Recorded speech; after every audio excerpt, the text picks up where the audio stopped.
On the 52nd floor of the Aurora Group building, city lights reflected against cold glass walls. Daniel Hayes, an ordinary IT engineer, stood before a conference table where Victoria Hale, the youngest billionaire in tech, looked at him like a number about to be deleted from the system.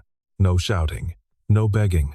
When fired, simply for not being willing to sacrifice personal life, Daniel said only one sentence that silenced the room. And 3 days later, that sentence forced a billionaire to confront the greatest emptiness of her life. The elevator doors opened with a soft chime. Daniel Hayes stepped onto the executive floor, worn laptop bag over his shoulder. Security had called 20 minutes ago. No explanation. Just Miss Hale wants to see you immediately. In 6 months at Aurora Group, he'd never been above the 12th floor. Now he stood where the carpet was too thick and the silence too complete. Mr. Hayes. A woman gestured toward glass doors. She's waiting. The conference room stretched before him. Floor-to-ceiling windows framed Manhattan below. At the far end of a table that could seat 20, Victoria Hale sat alone. She didn't look up. At 33, she looked like her magazine covers, hair pulled back with precision. Navy suit, eyes that evaluated everything with cold efficiency. Daniel sat. Victoria tapped her tablet deliberately. When she finally looked up, her expression revealed nothing. "Do you know why you're here?" "No?" One eyebrow lifted. "You can't think of a single reason?" Daniel's mind scrolled through 6 months. Projects completed. Code reviews passed. No complaints. "I honestly can't." "That's interesting." Victoria leaned back. "I've been reviewing your file. Your work is adequate, sometimes even good. But there's a pattern that concerns me." She turned the tablet toward him. A spreadsheet, timestamps, dates, badge swipes. "You arrive at 8:30, leave at 5:25, every single day." Her finger traced down. 6 months, not one deviation. Daniel waited. Weekend logins? 0. Evening work? 0. Optional training at 6 p.m.? "You've declined every session." "I complete my assigned work." "That's not what I asked." Her voice didn't rise. It didn't need to. "Why aren't you doing more? Why treat this like a job instead of a career?" The question hung between them. Daniel felt something cold settle in his chest. "May I speak plainly?" "Please. I have a son, Lucas. He's 6. I pick him up at 5:30 every day." Victoria's expression didn't change. "And his mother?" "There is no mother. Not anymore." A pause. Brief. Calculated. "I see." Victoria set down the tablet. "And you believe that's relevant to your employment here?" Daniel chose his words carefully. "I believe I was hired to do a job. I do that job well. My performance reviews have been positive. My code quality scores are in the top 15%. I've never missed a deadline." "All true." Victoria stood, walking to the window. She spoke to the glass. "But Aurora doesn't succeed by having employees who do the minimum. We succeed because people here understand that excellence requires sacrifice. With respect, I don't think leaving at 5:30 is doing the minimum." "No?" She turned. "Then what would you call refusing every opportunity to expand your skills? To network? To demonstrate commitment that leads to advancement? I'd call it being a present father." The words came out steady, firm. Victoria walked back, heels clicking against marble. "Mr. Hayes, I'm going to be direct. The people who thrive here, who build careers, who change industries, who matter. They understand. Success has a cost. They make sacrifices. They prioritize. I do prioritize your son over your career." Every single time. Something flickered across Victoria's face. Too quick to read. She sat, folded her hands with precision. "Let me tell you what I see. I see someone with potential who refuses to realize it. I see talent wasted on routine maintenance because you won't invest the extra hours that separate good from exceptional. I see a father who thinks he's doing the right thing, but who's actually teaching his son that mediocrity is acceptable. Daniel felt heat rise. He pushed it down. I see a son who has a father who's there, he said quietly. That's not mediocrity. That's everything. And when he's older, when he asks why his father never achieved anything significant, why you stayed in the same position year after year while others advanced, what will you tell him?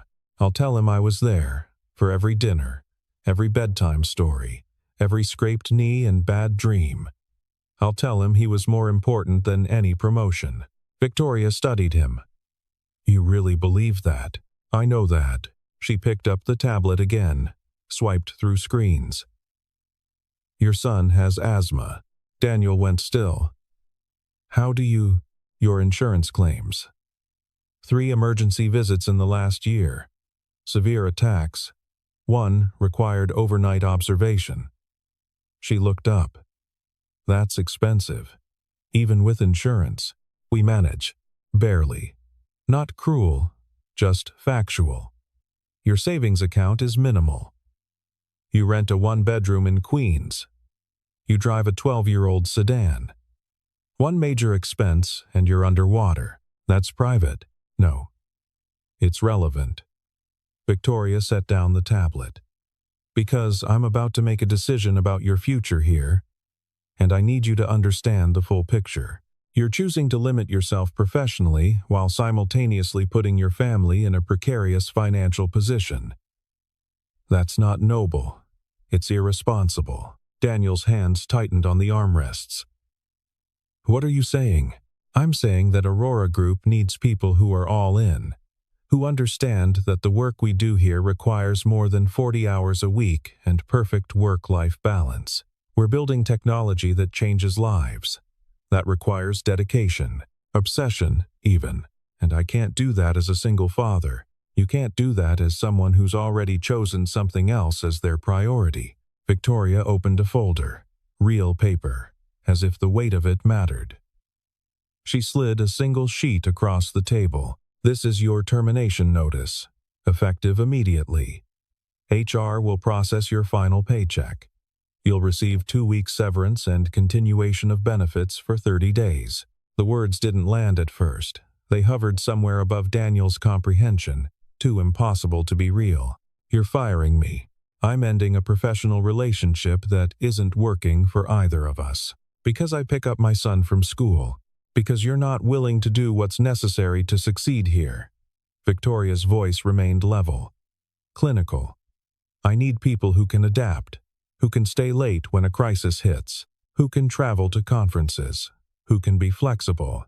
I've never said no to a project, but you've said no to growth. You've said no to development. You've said no to the very culture that makes Aurora Group what it is. But this isn't the right fit. Daniel stood too. His legs felt strange, distant. My son's insurance. His asthma medication alone costs. You'll have 30 days to find other coverage. I suggest you start looking immediately. There's nothing I can do? Nothing I can change?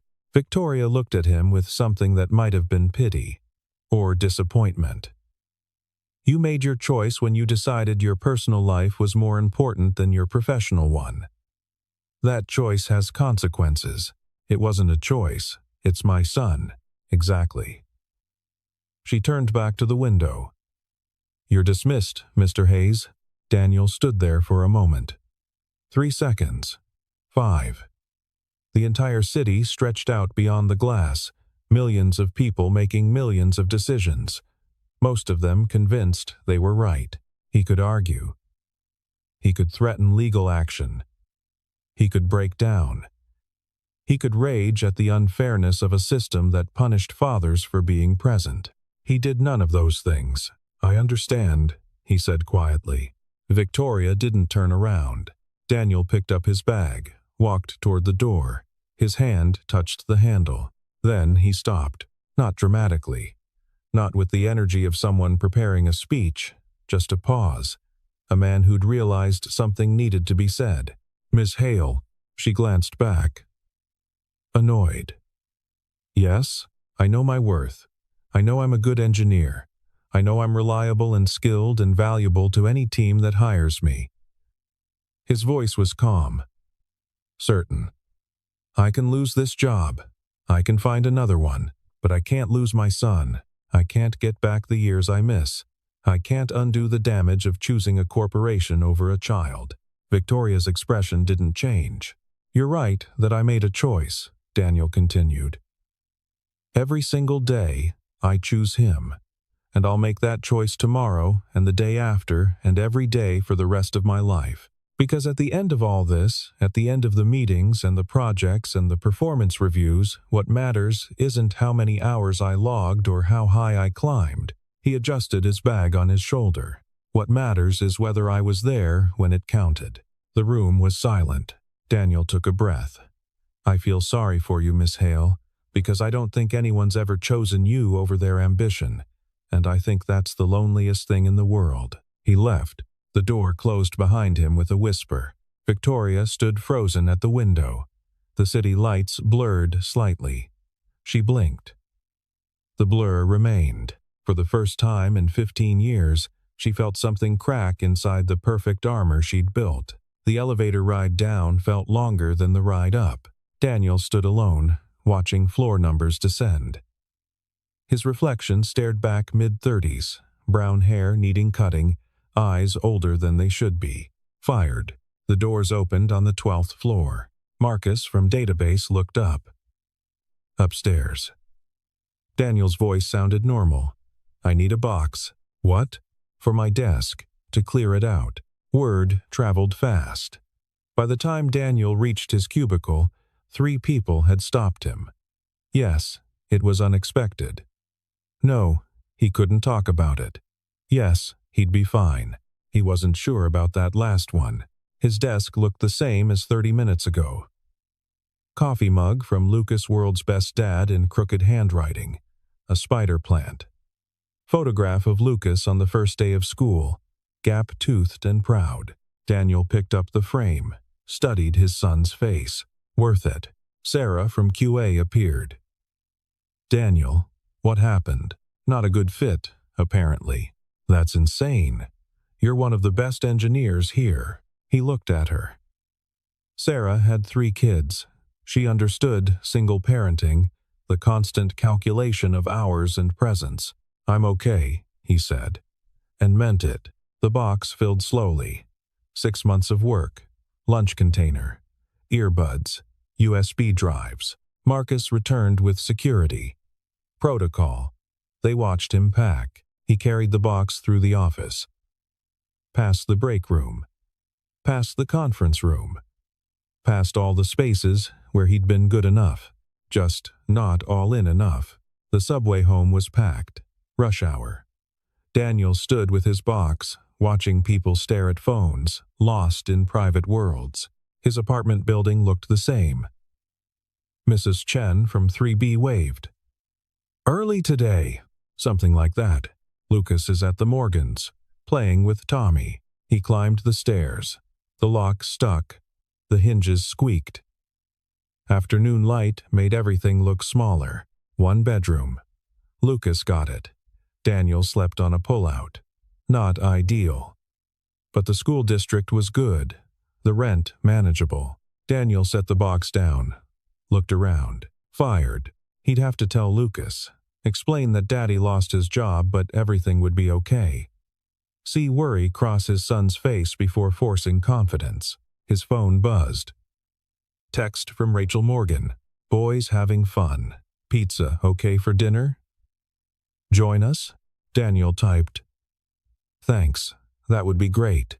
2 hours before pickup. 2 hours to figure out how to explain that choosing Lucas had cost them everything. Friday afternoon. Daniel sat in the public library using free Wi-Fi to apply for jobs. 7 tabs open. Company websites. Job boards. LinkedIn. The same process repeated. Fill in experience. Upload resume. Write cover letter. Submit into the void. 3 days since the firing. 3 days of telling Lucas Daddy's taking a break while his son showed concern too mature for 6. The severance gave them breathing room. 1 month, maybe 2. His phone rang. Unknown number. This is Daniel. Mr. Hayes. Grace Miller from Aurora Group HR. Daniel's hand tightened. Yes, Miss Hale would like to meet with you. Are you available this afternoon? A dozen responses fought for space. 3 o'clock. Same conference room. Can you tell me what this is about? Miss Hale will explain. Will you be there? Daniel looked at his laptop. The application. Section 6 of 8. I'll be there. Excellent. Security will have your name. She hung up. Why would Victoria want to see him? The question followed him through the subway. Up the elevator. Across the executive floor. Same conference room. Same view. Same distance between them, but Victoria looked different. Not disheveled, she'd never allow that. But something had slipped, her hair less severe, collar open 1 extra button, small changes suggesting something fundamental had shifted. Mr. Hayes, thank you for coming. I wasn't sure I had a choice. A slight tilt of her head, almost a smile. You always have a choice. Please, sit. Daniel sat. Victoria didn't reach for her tablet. She just looked at him. Direct, uncomfortably long. I need to tell you something, she said finally. And I need you to listen before you respond. All right? The reason I fired you wasn't about your performance. Or your schedule. She paused. It was a test. Daniel felt something cold flood his chest. What? A test. I've been running them for the last year. Identifying employees who maintain strong boundaries between work and personal life. Then creating scenarios to see how they respond under pressure. Who breaks? Who compromises their values? Who you can manipulate? Daniel's voice was flat, hard. Who demonstrates the kind of character that can't be measured in performance reviews? Victoria's expression didn't change. You weren't the first. You won't be the last. But you're the only one who responded the way you did. Daniel stood up. Slowly, carefully. As if sudden movement might break something fundamental. You tested me, not a question. A confirmation of something too absurd to be real. You fired me, you took away my income, my son's insurance, our stability as an experiment. As an evaluation, you played with my life. Daniel's hands were shaking. He pressed them against the table. You played with my son's life. To prove what? Exactly? Victoria stood as well. To understand what matters to people when everything is on the line. To see who has principles and who just has positions they're willing to abandon when it's inconvenient. That's not your right. The words came out low. Dangerous. You don't get to test people like that. You don't get to create crises to satisfy your curiosity about human nature. I'm the CEO. This is my company. No. Daniel stepped back from the table. You're a person with power who forgot what it means to not have any. You're someone so disconnected from consequence that you think other people's stability is a game. That's not. Do you know what I did after you fired me? Daniel didn't wait for an answer. I went home. I picked up my son. I told him everything would be okay, even though I wasn't sure it would be. I held him while he cried because kids understand fear even when you try to hide it. I called my neighbor and asked if she could watch him extra hours so I could job hunt. I canceled our internet to save $40 a month. I looked at Lucas's inhaler prescription and calculated how many refills I could afford before I'd have to choose between medication and rent. Victoria's expression cracked, just slightly. And you were watching, Daniel continued, taking notes, measuring my response, checking some box on your evaluation form. My actual life, my son's actual well-being reduced to data points in whatever theory you're testing. You're right. Her voice was quiet. What? You're right. About all of it. Victoria looked down at her hands. What I did was wrong, unethical, cruel. I knew that even while I was doing it, but I convinced myself it was justified because the information was valuable, because understanding character under pressure matters in leadership. Because you could. Daniel's anger was fading into something else. Something that looked like pity. Because no one stops you. Because you're the billionaire and we're all just pieces in whatever game you're playing. The admission hung in the air. Victoria walked to the window, stared out at the city. My father worked for Mercer Industries. You wouldn't know it, they went bankrupt in 2009. He was a VP, devoted 40 years to that company. Missed every school play, every holiday, every milestone. Told us it was worth it because he was building something. Providing. She pressed one hand against the glass. He died at his desk. Massive heart attack. 3 months before retirement. I was 14. Found him when I brought him lunch he'd forgotten to eat. Again. Daniel didn't move. I built Aurora Group on a promise, Victoria continued, that I'd never be like him, never sacrifice everything for work, never miss what matters. She turned. Her eyes were red, but somewhere along the way, I became exactly what I hated. I just did it from the other side of the desk. Why are you telling me this? Because you said something that's been eating at me for 3 days. Victoria's voice cracked slightly. You said no one had ever chosen me over their ambition. And you were right. Not my father. Not my mother, who stayed married to her career more than to him. Not any of the people I've dated, who saw the wealth and the status, but never the person. Everyone in my life has always wanted something from me. Position, money, access, connection. She sat down, suddenly, as if her legs wouldn't hold her. But you didn't, she said quietly. You didn't try to leverage the situation. Didn't threaten to sue or go public or destroy my reputation. You just left. Chose your son, walked away from someone who had power over you and didn't look back. Because he's more important. I know. That's what broke me. Victoria looked up at him. I've spent 15 years building an empire, accumulating wealth, earning recognition, and in 3 seconds, you made me see how empty it all is. How I've optimized for everything except the only thing that matters. Daniel sat back down. Not because he trusted her, not because he forgave her, but because something in her collapse felt real. What do you want from me? He asked. I want to make it right. You can't unmake the last 3 days. No, but I can admit I was wrong. I can offer you your job back, with a raise, with guaranteed flexible hours and protected family time. Victoria pulled out a folder, pushed it across. I want to offer you something else, too. Daniel didn't touch it. A position, Victoria continued, Senior Culture Advisor. You'd work with me to reshape how Aurora thinks about work-life balance. Real balance. Not the performative kind in recruitment materials. You'd have authority to challenge managers, to audit practices, to help me build the company I should have built from the beginning. Why would I want to work for someone who tested me like that? Because I'm offering you the power to make sure it never happens again. To anyone. Victoria leaned forward. I'm not asking you to trust me. I'm asking you to hold me accountable, to be the voice that tells me when I'm wrong, the person who keeps Aurora from becoming another Mercer Industries. Daniel opened the folder.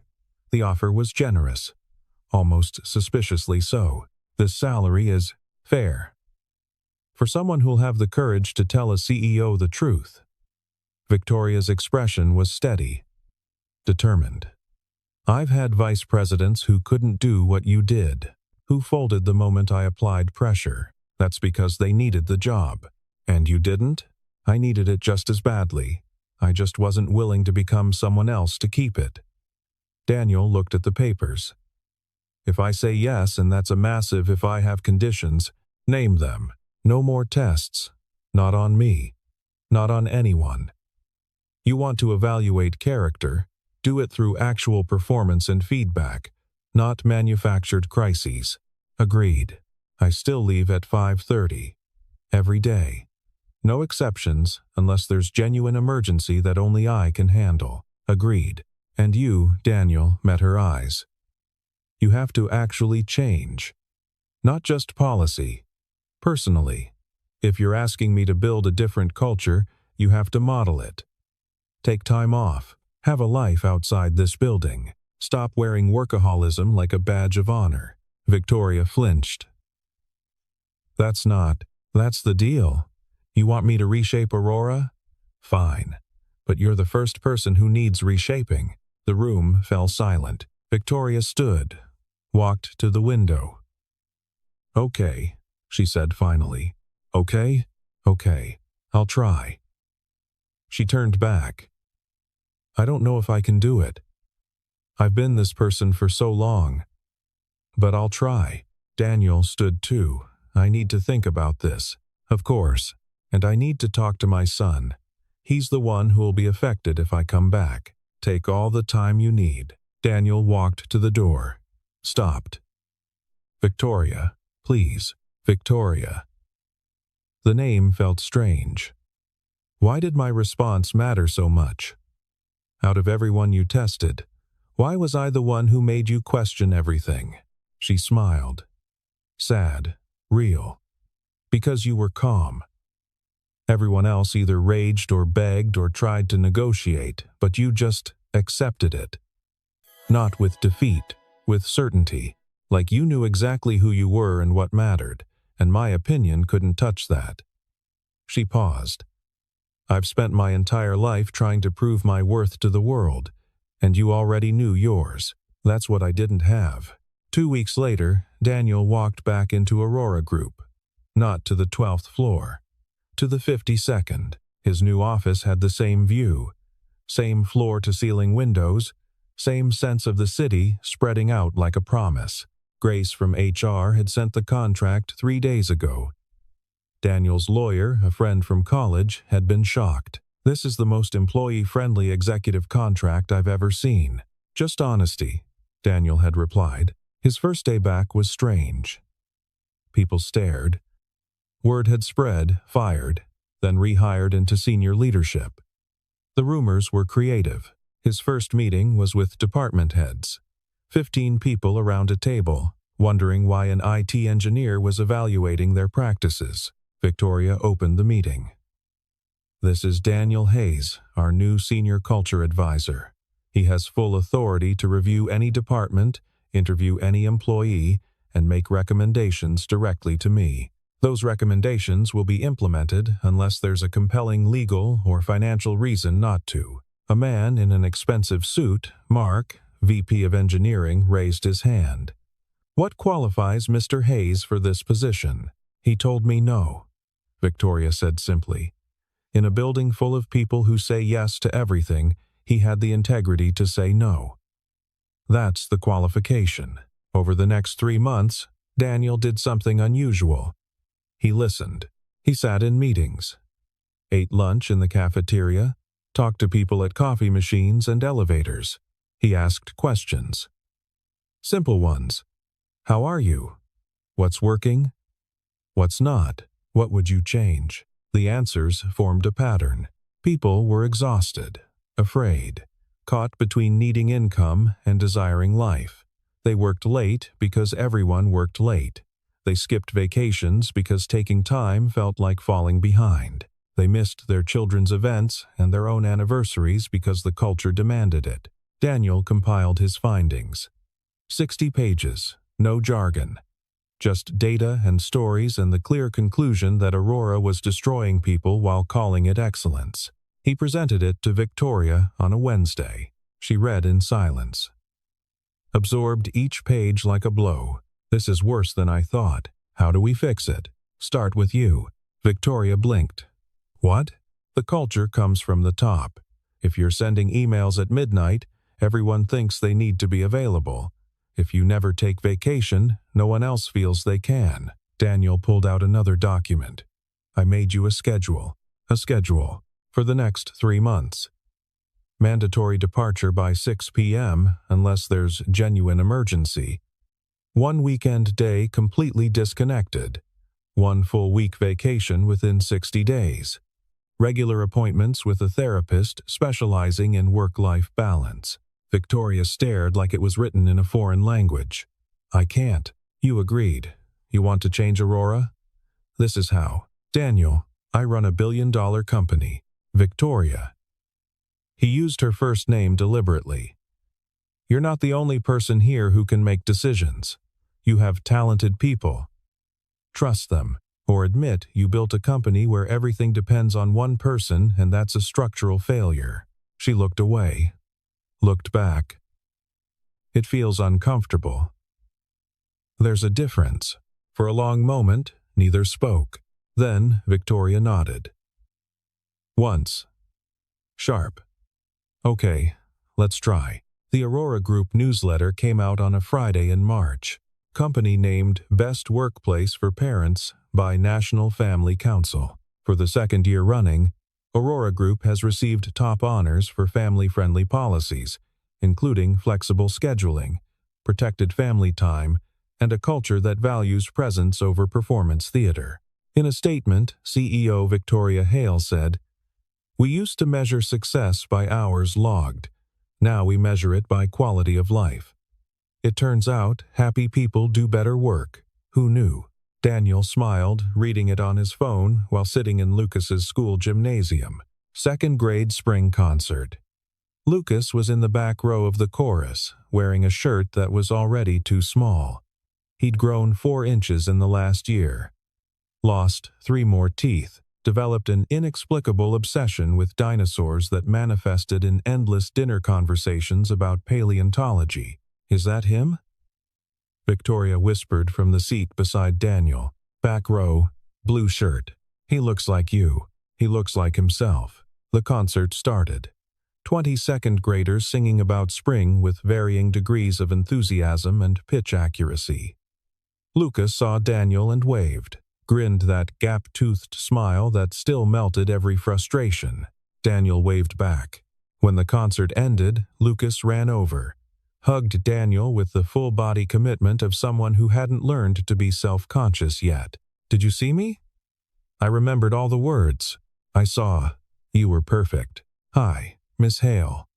Lucas had met Victoria twice before. Once, at a company picnic Daniel had reluctantly attended.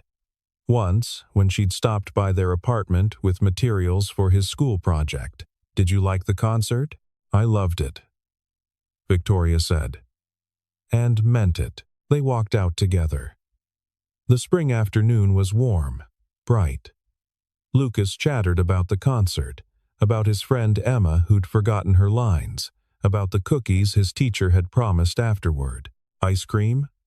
Daniel suggested. Yes. Lucas pumped his fist. Victoria checked her watch. No, Daniel's voice was firm. You scheduled the afternoon off. There are 15 people at Aurora who can handle whatever comes up. Come get ice cream. She hesitated, then nodded. They walked to the shop 3 blocks over. The one with the homemade waffle cones and the absurd number of flavors. Lucas debated his choice with the seriousness of a Supreme Court decision, eventually settled on chocolate chip cookie dough. They sat outside at a metal table. Lucas immediately got ice cream on his shirt. Daniel wiped it off with a napkin, while listening to Lucas explain the difference between Brachiosaurus and Brontosaurus. Victoria watched them, something in her expression soft, distant. You okay? Daniel asked when Lucas ran off to throw away his napkin. I'm trying to remember, Victoria said quietly. If my father ever took me for ice cream after a school event, I don't think he did. He was always working. Did you resent him for it? I thought I did, but really I just missed him. She looked at Daniel. You're a good father. I'm a present father. That's all it takes. Lucas came back. Can I go to Tommy's house? His mom said I could play until dinner. Daniel checked his phone. Message from Rachel Morgan. Lucas is welcome any time. Sure, buddy. I'll pick you up at 6. Lucas hugged him. ran off toward the Morgan apartment with the boundless energy of a 7-year-old who discovered the joy of independent plans. Daniel and Victoria sat in silence for a moment. "I have something to tell you," Victoria said. "Okay, I'm stepping back, not completely. But I'm promoting Marcus Chen to COO. He'll handle day-to-day operations. I'll focus on strategy and growth." She stirred her melted ice cream with a plastic spoon. "I'm also buying a cabin in Vermont, planning to spend long weekends there. Learn to paint. Maybe get a dog." Daniel smiled. "That's good. It's terrifying. That's how you know it's right." Victoria looked at him. "I never thanked you properly. For what you did. For what you said that day. For taking the risk of coming back. You're thanking me by changing. That's enough, is it? I destroyed people for years. Built a culture that valued output over humanity. One shift in policy doesn't erase that. No, but it's a start." Daniel finished his ice cream. "You can't undo the past. None of us can. You can only do better going forward." "Is that what you tell yourself? About Lucas's mother?" Daniel went still. They'd never discussed it explicitly. The absence that shaped his entire life. "Sometimes," he admitted. "She left when he was 2. Decided motherhood wasn't what she wanted. I was angry for a long time. Angry she abandoned him. Angry she made me a single parent. Angry at every family discount and school form that assumed 2 parents. But Lucas doesn't remember her. The only loss he feels is the one I create by being bitter about it. So I choose to focus on what we have, not what we lost." He looked at Victoria. "You can't fix your relationship with your father. He's gone. But you can make sure the people in your life now, your employees, your friends, whoever you build relationships with, experience something different." Victoria nodded slowly. "Aurora Group is doing better. Retention is up 30%. Productivity hasn't dropped despite reduced hours. Employee satisfaction scores are the highest they've been in company history. See? Turns out treating people like people works. Who knew?" She smiled. Actually smiled. Not the practiced version from magazine covers. Something real. They stood. Walked back toward the subway station. The city moved around them in its usual chaos of ambition and survival. "Daniel?" Victoria stopped at the station entrance. "Yeah? That sentence you said. About knowing your worth, about not losing your son." She paused. "That changed my life. I want you to know that. I know, because you're getting ice cream on a Friday afternoon instead of sitting in your office." He squeezed her shoulder briefly. "That's how change works, one decision at a time." They separated at the platform. Victoria heading uptown to her apartment. Daniel heading back to Queens to pick up Lucas in an hour. He rode the train thinking about trajectories. How a single moment, a sentence, a choice, a stand for something important could redirect everything that came after. He'd been fired for choosing his son, and that choice had changed not just his life, but dozens of lives. Hundreds, maybe. All the people at Aurora Group who now went home for dinner, who took their kids to concerts, who had permission to be human. His phone buzzed. Text from Lucas via Rachel's phone. "I'm having fun. Love you, Dad," Daniel typed back. The train rattled through the tunnel. Above ground, the city prepared for weekend. People leaving offices, heading home. Making the 1,000 small choices that accumulated into a life. Daniel thought about Victoria learning to paint in Vermont, about the employees who would benefit from her transformation, about Lucas growing up with a father who was there. He thought about worth. Not the kind measured in salaries or titles, but the kind you carry inside, the kind no one can fire you from. The train emerged into sunlight. Daniel looked out the window at the buildings rushing past, each one full of people trying to figure out the same puzzle. What matters? What lasts? What's worth choosing when everything else falls away? He knew his answer. He'd known it all along. 5 years later, Aurora Group published a case study that became required reading in business schools. It documented the transformation from pressure cooker culture to sustainable excellence. Charts, graphs, quantitative evidence. But professors always highlighted one part. The shift began with a single conversation. An employee who refused to compromise his values.